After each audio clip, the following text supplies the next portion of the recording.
the winter of 1900 in New York City, arrived wrapped in shadows and sudden flashes of blinding light. The 20th century had just begun, and a restless energy pulsed through the cobblestone streets. It was the era of Edison and Tesla, when electricity was transforming from a scientific curiosity into a powerful and frightening new force. In the dim corners of lower Manhattan, among steam clouds and horse-drawn carriages, a young man named Joshua Lionel Cowen walked with a mind full of dangerous ideas. He was only 23 years old, restless and intense, his thoughts firing like an overloaded circuit. He did not dream of children's laughter or holiday magic. He dreamed of efficiency, power, and controlled explosions. Cowen was a serious industrial inventor, long before his name became linked to Christmas mornings and toy trains. He worked on devices for war and heavy industry, developing a fuse to ignite magnesium powder for early photography and designing concepts for naval mine detonators. In his mind, he was building the tools of the future, shaping the American century with steel and electricity. Toys meant nothing to him. To Cowen, a toy was wasted metal. Fate, however, had its own cruel sense of irony. Trying to market his electrical expertise, Cowen created a small battery-powered device called the electric flower. It was a brass tube with a tiny light bulb and a dry cell battery meant to illuminate potted plants from below. It was elegant, strange, and completely ignored. The public was not ready to electrify their ferns, and the glowing pots only confused them. Cowen was left with piles of unsold motors and batteries, and a business on the verge of collapse. Desperate, he walked into a cluttered novelty shop on Cortlandt Street, owned by Robert Ingersoll. The store window was dark and lifeless, filled with unsold merchandise. Cowen believed movement could spark curiosity, and curiosity could spark sales. He returned to his cramped workshop, thick with the smell of hot copper and ozone, and mounted one of his small fan motors to the bottom of a wooden cigar box. He built a crude gear system, laid brass rails on wooden ties, painted the box red, and stamped the words, "Electric Express," on the side. He placed it in the shop window and flipped the switch. The box jerked to life and raced around the circular track with frantic mechanical energy. It was loud, crude, and full of sparks, but it moved, and movement captured attention. Cowen told Ingersoll to fill the box with watches and jewelry so the train would draw eyes to the real products. When he returned the next day, he found the shopkeeper exhausted and stunned. Not a single watch had been sold. Instead, crowds gathered at the window, pressing their faces to the glass and pointing at the rattling red box. They wanted the train. In a single afternoon, Ingersoll sold the display model, demanded another, then sold that one too. The greatest toy empire in American history was born from a man trying to get rid of spare parts. Cowen had unknowingly tapped into something primal in the American imagination. Railroads were the lifeblood of the nation. Massive beasts of steel and fire that thundered through towns and inspired awe and fear. Children did not want teddy bears or wooden blocks. They wanted power in their hands. They wanted control over the machine. Cowen recognized the signal and shifted his entire future. He abandoned naval mines and electric flowers and founded the Lionel Manufacturing Company. He brought his industrial mindset with him, refusing to make whimsical toys. He wanted realism, weight, and durability. Early Lionel trains were heavy stamped steel and cast iron, painted in the dark, serious colors of real railroads. Holding a Lionel locomotive felt like holding a tool, cold and solid, built to last. His marketing targeted fathers, not children. Lionel trains were sold as educational instruments that taught mechanics, electricity, and logistics. In 1906, Cowen introduced standard gauge track, wider and more stable than competitors' designs. It locked customers into the Lionel ecosystem long before the concept of brand loyalty was fully understood. Once a family bought Lionel track, nothing else would fit.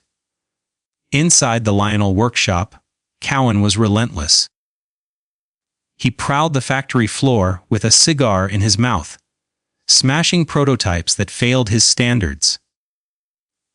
He wanted trains that could survive anything. He famously claimed a Lionel train could support the weight of a man standing on it. It was not a safety feature. It was a declaration of dominance. Yet beneath the success was a darker edge. These trains ran on real electricity. Household current in the early 1900s was unstable and dangerous. Transformers buzzed. Tracks carried live current. Engines sparked. And the smell of ozone filled living rooms during Christmas mornings. Cowen sold danger packaged as wonder, giving young boys the power to run a miniature industrial system on their living room floor. They could derail trains, crash them, and push the voltage until engines flew off the tracks and dented baseboards. In the end, Cowen had not created a toy. He had created a controlled industrial fantasy, a miniature world of power, danger, and machinery that captured the imagination of a nation. It was a chaotic and thrilling simulation of the adult world, stripped of its safety rails. As the company expanded and moved from a cramped workshop into a larger manufacturing space, the accidental origin of the Electric Express slowly faded from memory. The story changed. Cowen began to present himself as a visionary, the king of the rails, but the truth remained embedded in the machines themselves. These were not toys born from love or imagination. They were machines born from a failed fuse and a discarded fan motor, shaped by a mind that understood power far better than play. As the empire grew, swallowing competitors and filling American basements with endless miles of rail track, that obsession with power became both its greatest strength and its eventual weakness. The Lionel Empire was built on a paradox. It was a fantasy world forged from the heaviest and hardest materials available. It was a dream of escape anchored to the floor by pounds of die-cast metal. As the roaring 20s approached, Joshua Lionel Cowen stood atop a mountain of steel, unaware that the seriousness he had infused into his creation would one day be turned against him by his own blood. The humble cigar box was gone, replaced by locomotives that looked capable of dragging freight through a brick wall. Yet the shadow of the shop window still lingered over the company. Lionel was selling spectacle to a public hungry for magic, while behind the curtain the gears turned with cold, relentless precision. The electric flower had died, so the iron horse could live.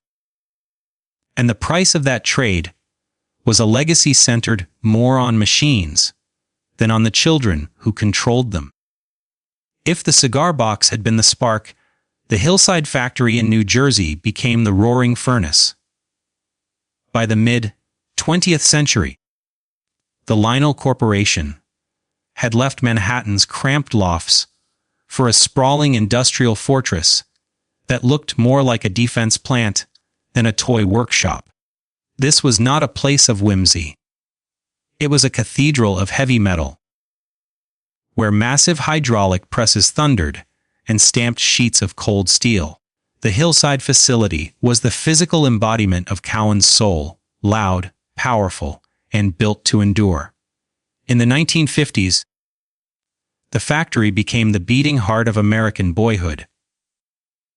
Thousands of workers labored in a haze of machine oil and cigarette smoke, assembling what would become the ultimate status symbol of the post-war era. Molten zinc was poured into molds to create locomotive shells as heavy as bricks.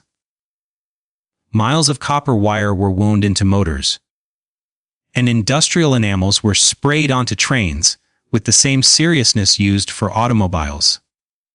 Joshua Lionel Cowen, older but still electric with energy, ruled his kingdom like a benevolent dictator. He embraced the title King of the Rails and lived by it. He did not see his customers as children but as apprentice engineers. In his mind, play was serious business, a simulation of the adult world where boys could touch the power that built America. Every component carried that philosophy. The trains were not designed to be safe. They were designed to be real. The defining feature of a Lionel train was its weight. A child lifting a Hudson steam locomotive felt their wrist dip under the dense metal. Cowen despised plastic, viewing it as cheap and dishonest. His trains were die-cast metal and stamped steel, built to survive anything. Yet the brilliance of Lionel was not only in the materials, but in the sensory experience. Cowen understood that imagination required sight, sound, smell, and touch. Magnetraction allowed magnetized wheels to grip steel rails, letting trains climb steep grades and pull heavy loads with deliberate momentum. Smoke pellets created rhythmic clouds that smelled of hot wax and oil, forming an industrial perfume that defined Christmas mornings for a generation. Sparks produced a sharp tang of ozone, and together the trains created an atmosphere that smelled like work and power. In the 1950s, a Lionel train set was more than a gift. It was the centerpiece of the American home, circling the Christmas tree like a steel guardian. Fathers, many fresh from war, bonded with their sons over wiring diagrams and track layouts. Cowen's marketing spoke directly to these men, promising that a Lionel train would make them better fathers and prepare their sons for the modern world. Basements became sprawling plywood empires where trains ruled everything. Boys learned voltage, switching, logistics, and consequences. A train run too fast on a curve would derail and scar the floorboards. Lionel taught respect for the machine and obedience to physics. There were no guardrails, only control and responsibility. Yet the rigidity that defined Lionel also hid its weakness. Cowen clung to the past, obsessed with steam engines and the romance of rails. Outside the factory, the world was changing. Real railroads shifted to diesel, airplanes replaced trains as symbols of progress, and plastic began to dominate the toy industry. Cowen refused to adapt, doubling down on heavy metal realism, while the world dreamed of lighter, futuristic worlds. The Hillside factory continued producing magnificent, over-engineered machines, unaware that the cultural tide was turning. The 1950s marked the blinding peak of the Lionel Empire. It was the largest toy company in the world, running nonstop with furnaces glowing day and night. It felt unstoppable, but beneath the surface, cracks were beginning to form as Joshua Lionel Cowen grew older and the world moved on. His mind, once sharp enough to design detonators for the Navy, was beginning to cloud. He grew sentimental, clinging to his creation with a grip that was too tight and too late. He brought his son Lawrence Cowen into the business, hoping to build a lasting dynasty, but Lawrence was not a visionary. He was a financier, a cautious man without the wild creative spark that had once driven the Electric Express. The passion that built the company was fading, replaced by the inertia of success.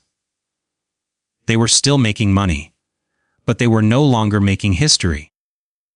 They were coasting on the momentum of the past, propelled by the sheer weight of the machines they had built. As the decade closed, the Hillside factory stood as a monument to a moment in American history, when industry was seen as the solution to everything, when steel was king and a toy could weigh 10 pounds and be loved for it. But shadows were gathering.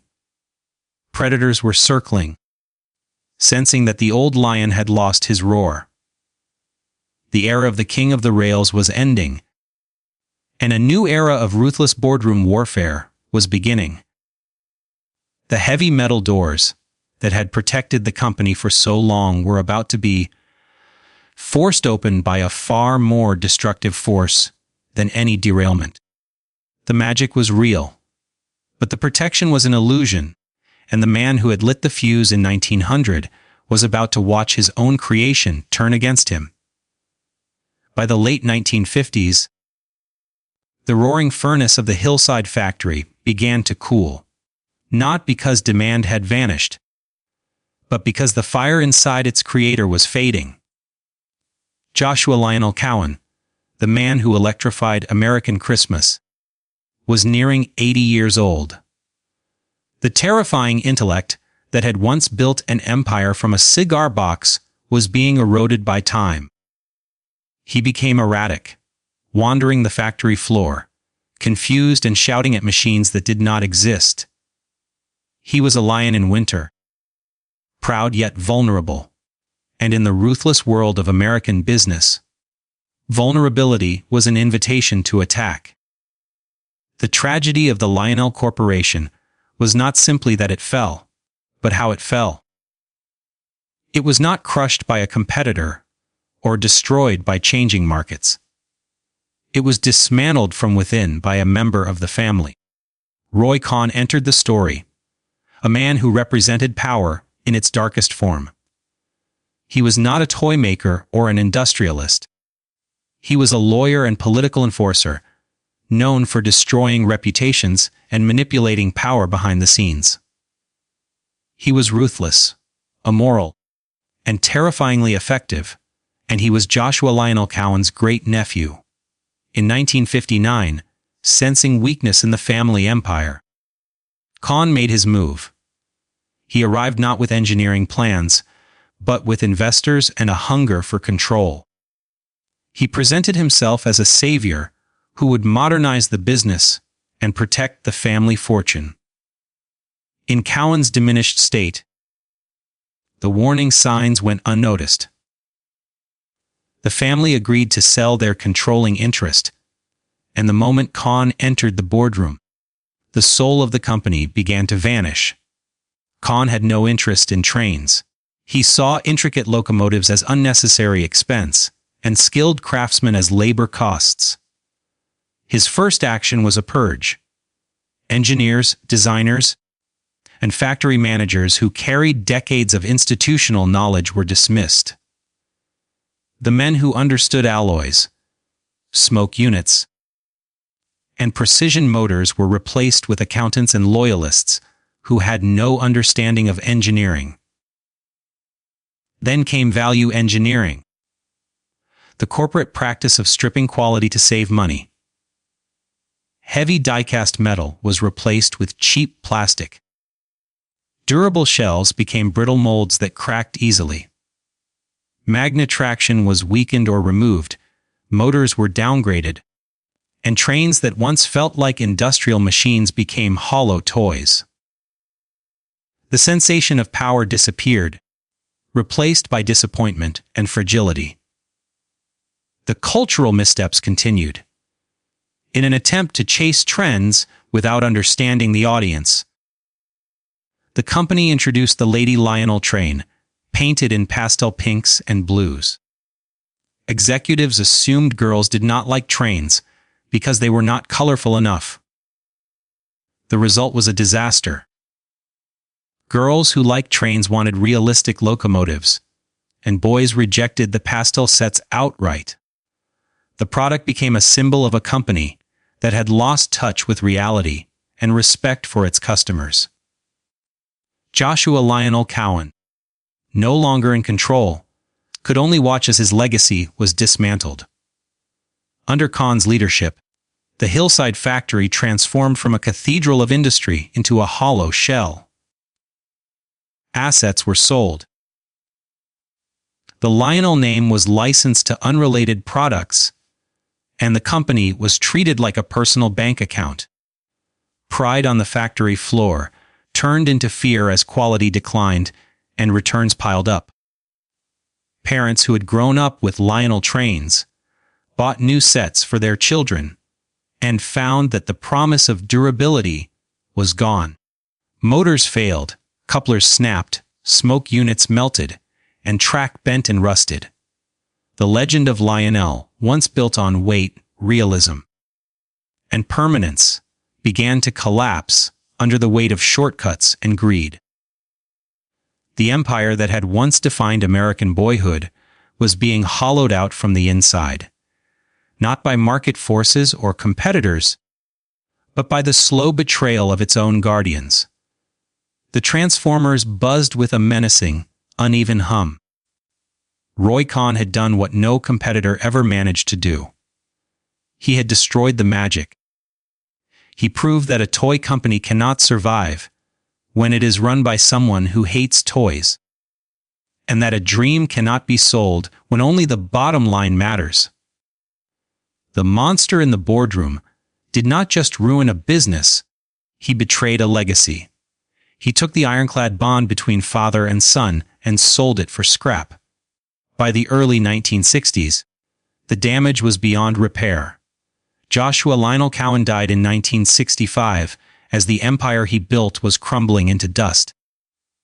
He was spared the humiliation of seeing the bankruptcy court, but he passed away knowing that his Electric Express had been derailed by the very family he tried to protect. The smell of ozone in American living rooms faded, replaced by the scent of burning plastic and the silence of trains that refused to run. The track was broken, the signal was red, and the engineer dreamed of money while the train raced toward the cliff. The end of the Lionel Empire did not arrive gently. It came with the frantic chaos of a sinking ship. By 1967, the money was gone. Cohn had drained the reserves dry, and the Lionel name, once synonymous with wealth and wonder, was attached to a bleeding balance sheet. In a sterile courtroom, far from Christmas magic, the Lionel Corporation filed for bankruptcy, a public admission that the king of the rails had been dethroned not by innovation, but by greed. The collapse of the company led to the most painful chapter of all, the death of the Hillside factory. For decades, that brick fortress in New Jersey had been the physical soul of the brand, where steel was stamped and the smell of ozone was born.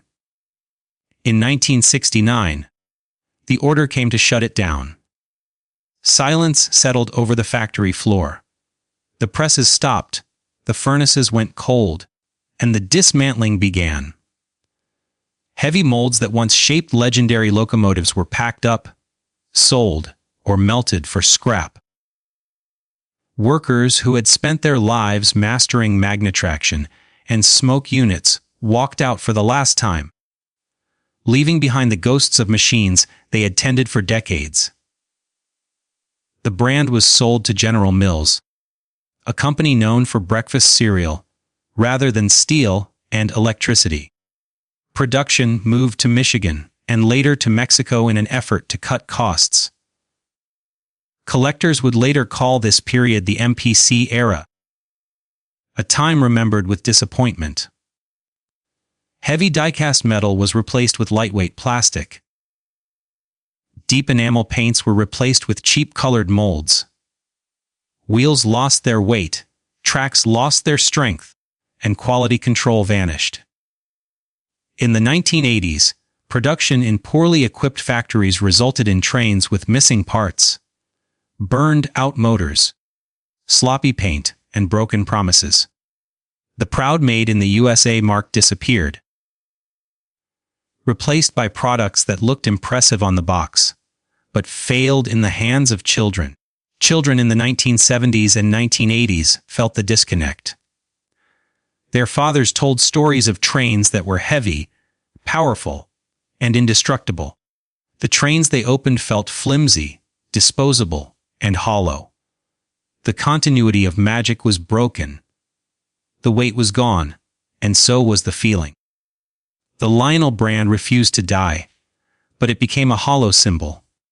The logo was placed on anything that moved. High-end trains still exist, marvels of modern technology, but they are expensive collectibles for adults rather than rugged machines for children. The dangerous, powerful, accessible toy that every boy could own no longer exists. The story of Lionel mirrors the story of American industry. Joshua Lionel Cowen began with a mistake, a fan motor on a cigar box, and built an empire because he respected the intelligence of children. He gave them weight, consequence, and machines that demanded respect. The corporate raiders, who followed, believed the product did not matter as long as marketing was strong. They believed the soul could be removed without anyone noticing. They were wrong. Children noticed. They felt the difference in their hands and knew the ghost train was fake. The Hillside factory is gone now, redeveloped and paved over. Joshua Lionel Cowen rests in a quiet cemetery far from the roar of rails. Yet the memory of what he built remains powerful. It stands as a reminder that magic cannot be created on a spreadsheet. Magic comes from passion, from hot oil, from sparks on copper contacts, from the weight of steel in a small hand. The empire that began with an electric flower rose on genius and fell to greed. You cannot engineer a memory. When the weight disappears, the feeling disappears. When the feeling disappears, the train has truly left the station, leaving only the echo of a distant whistle, calling back to a generation that has grown up and moved on.